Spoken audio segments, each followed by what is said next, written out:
Are you okay? The rancher took her in without questions, until she whispered the one name he never expected to hear. The storm rolled in with the kind of speed that made the sky feel alive, as if the clouds themselves were galloping across the plains. Caleb Hart had lived on this land long enough to read the signs without thinking, the sudden drop in pressure, the way the wind shifted and carried the smell of rain sharp as metal. He was halfway through sliding the barn doors shut when the first thunder cracked, loud and close, rattling the tin roof and sending the horses stamping nervously in their stalls. That was when he saw her. She stood at the edge of the long dirt drive, just beyond the fence line, a solitary figure against the darkening world. For a second he thought she might be a trick of the storm, a shadow stretched wrong by the lightning. Then another flash lit her clearly, soaked hair plastered to her face, shoulders hunched against the wind, one hand gripping the fence post as if it were the only solid thing left. Caleb swore under his breath and jogged toward her, boots sinking into mud already turning the ground slick. People didn't wander out here by accident. The Hart Ranch sat miles from the nearest town, miles from anywhere sensible. If someone showed up on foot, it usually meant they'd run out of options. "You all right?" He called over the rising wind. She looked up fast, eyes wide, like a deer ready to bolt. Her gaze flicked past him down the road, then back again.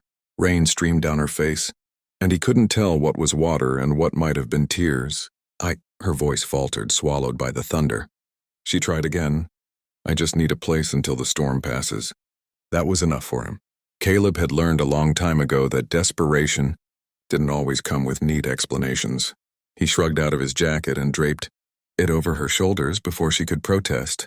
She stiffened at the contact, then slowly relaxed, fingers clutching the fabric like she was afraid it might disappear. "Come on," he said. "You're soaked through."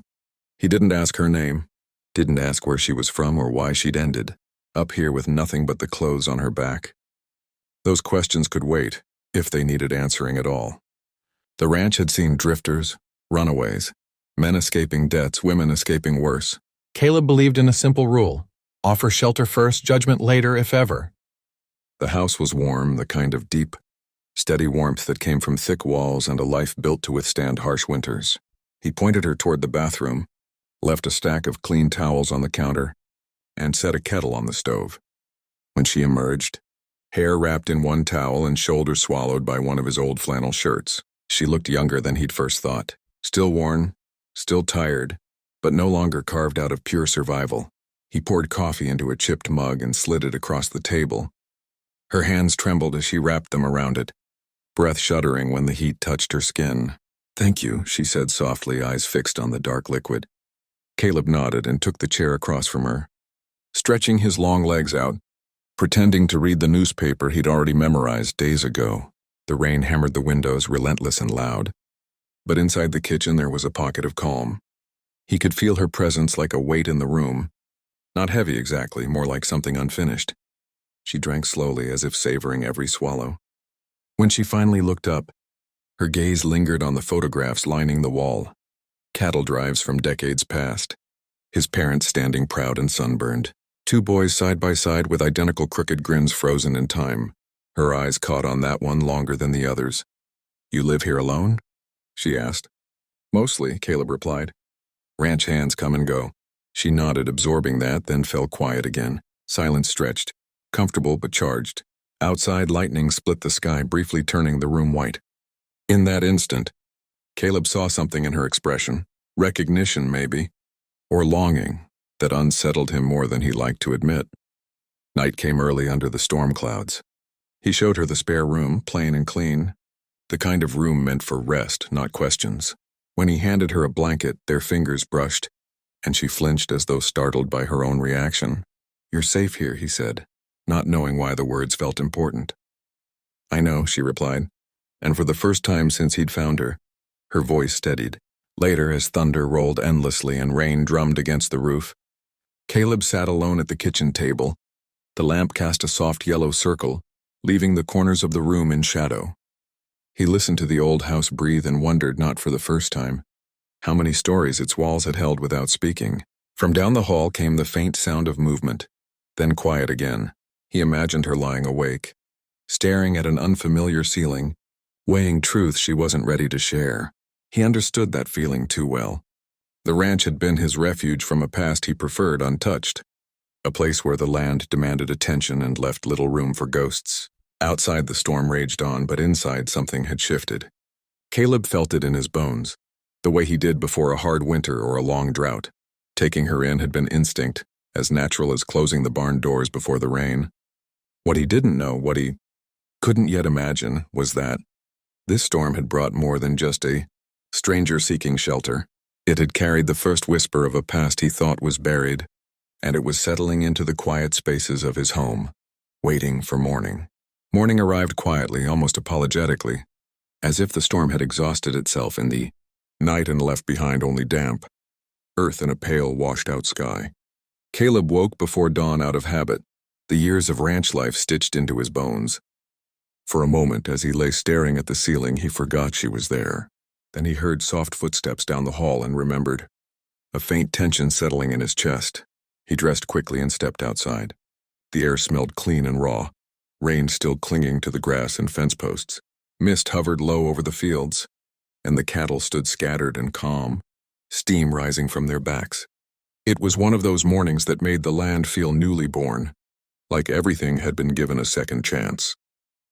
She was already on the porch when he came back inside, standing barefoot on the wooden boards, wrapped in his jacket again. Her hair, still damp, fell loose around her shoulders.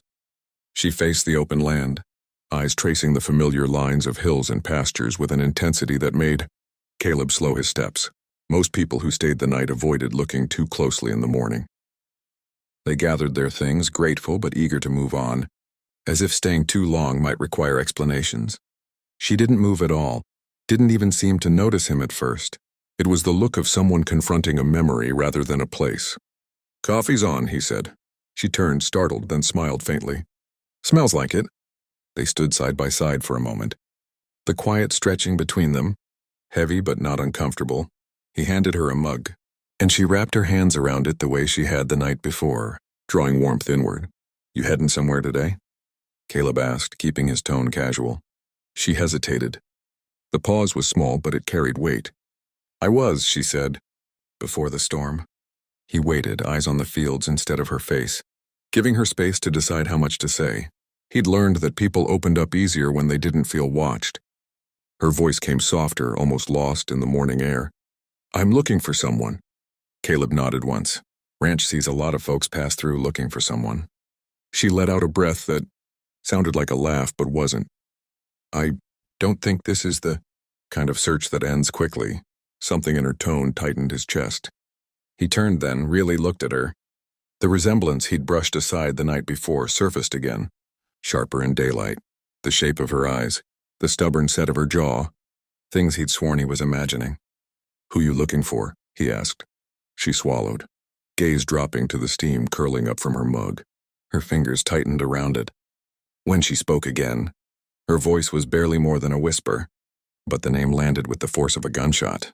"Daniel Hart." For a split second, the world went silent. No birds, no wind, no distant lowing of cattle. Just that name echoing in Caleb's head. Daniel, his younger brother. The reckless one. The one who'd left and never come back. The mug slipped from Caleb's hand before he realized his grip had loosened. It hit the porch and shattered, coffee splashing across the boards like dark blood. He didn't look down. He couldn't take his eyes off her. "That's not..." His voice sounded rough, unfamiliar. He cleared his throat. "That's not a name people just ask about." Her eyes lifted to his, shining but steady. "I know." Years crashed into him all at once, arguments in this very house, a slammed door, dust rising from the drive as a truck disappeared over the horizon. Daniel's laugh, too loud, too easy. His promises to come back. The letters that stopped coming. The rumors that trickled in and then dried up completely. "Why?" Caleb asked. It was the first real question he'd asked her since she arrived. Her shoulders squared as if bracing for impact. "Because he's my father." The words hung between them, fragile and devastating. Caleb felt the ground tilt beneath his feet. He searched her face again, no longer fighting what he saw. It was there now, undeniable.